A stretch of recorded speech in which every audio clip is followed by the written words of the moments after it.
Hi, this is Colin with Dakota Plains Ag Center in Beardsley, South Dakota with your market comments for February 23rd, 2016. This video will yield 5 minutes of your time with thoughts on farm profits and 2 ideas for your farm. At Dakota Plains, we help farmers with execution on grain marketing by providing multiple tools to sell grain and a great facility to unload. Currently, at the time of this video, we have nearby beans down 11 cents. We got nearby corn down 4. The focus of this video is, less of market facts. I feel like the farmer can get those anywhere with the internet, and the more accessible that information is, the less valuable it is. So I don't feel like I need to run through the headlines or anything like that. I feel like you guys are getting those. These videos are more thought-provoking, bringing ideas to your farm, bringing value that way, a little bit unique information that maybe you can't get anywhere else. So, ideas for your farm. I want to ask the grower out there, what can you do differently next year for this crop that you're going to plant that you didn't do this year to market grain? If you recognize you need to focus on offense or forward marketing more, we offer some really good programs to help you market grain forward. Oftentimes I ask growers when the best time to market new crop grain, corn or beans, and I get this response. They say when I'm planting. So if you want to market some new crop during planting and you don't want to make an all or nothing decision, or when you're busy planting, you're not thinking about marketing, I have a way to give you the market through that time period. We could take out the highs, take out the lows, and you get the market. This program can spread your risk, put discipline in your marketing plan, and automatically pull the trigger, like auto steer. It's discipline, it's execution, and it may help reduce the stress of marketing. Second idea for your farm. This isn't a new idea, but many of you have met with your lenders here this winter. I sense margins are tightening out there, and I've even met with bankers myself, and they are encouraging their clients to build a marketing plan, is what the bankers have told me. Fortunately for Dakota Plains customers, you listen to this video, you have access to grain marketers that can provide that service, helping you build a marketing plan.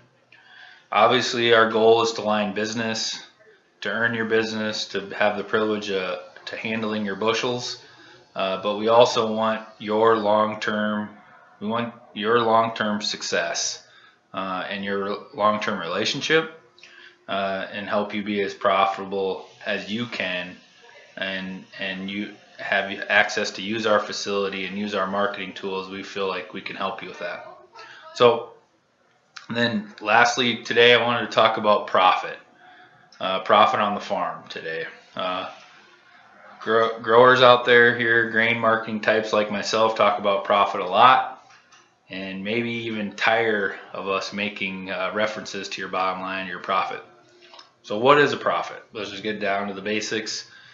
Profit is the money you keep after all expenses and inputs are paid, or it's margin over your overhead, above your overhead.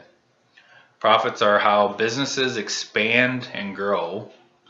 Profit is how one protects past profit or equity.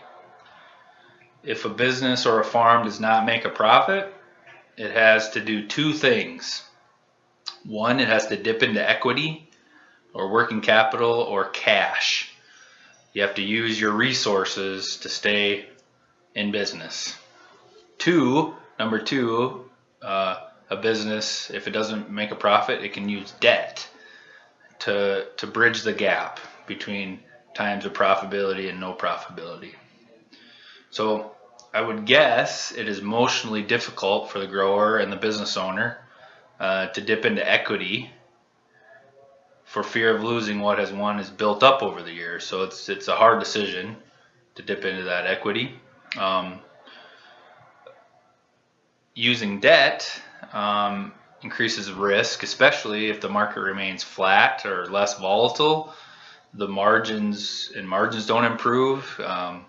it may become harder and harder to service those debt payments if margins don't return in plentiful values. So, what am I trying to tell you? Or what are you trying to tell me, Cullen? Build a plan. If there's a profit out there in your numbers with your projections on yield, using historical numbers, using today's values, if there's a profit, think about protecting it. If there's not a profit for new crop, you can, analyze your bias and think about minimizing losses even. Why? Not only are you protecting your margin, if you do things like this, having a plan, protecting margin, protecting profit, you're protecting your equity or your working capital or your cash and everything you've built up over the years. You're protecting the family farm, if you will, by not having to deplete your resources to stay in business. It's a good thing to have a plan. We can help with that. Give us a call. Again, if a business does not make a profit over the long haul, it will cease to exist. A little personal story. My family lost their farm when my dad was 11 years old. So what does that look like today for me? For my siblings, 2 generations removed, without an income tied to the land. The Wilsons have been exiled to other towns, to other cities, to find the best work available to feed our families, to make a living. So that's a little reason why I want to help farmers remain profitable, stay profitable, protect profits so they can stay in business, keep their families tied to the land, to their small towns, to their communities. That's really important to me. So something to think about. Stay tuned, build a plan, get your targets in. Thanks.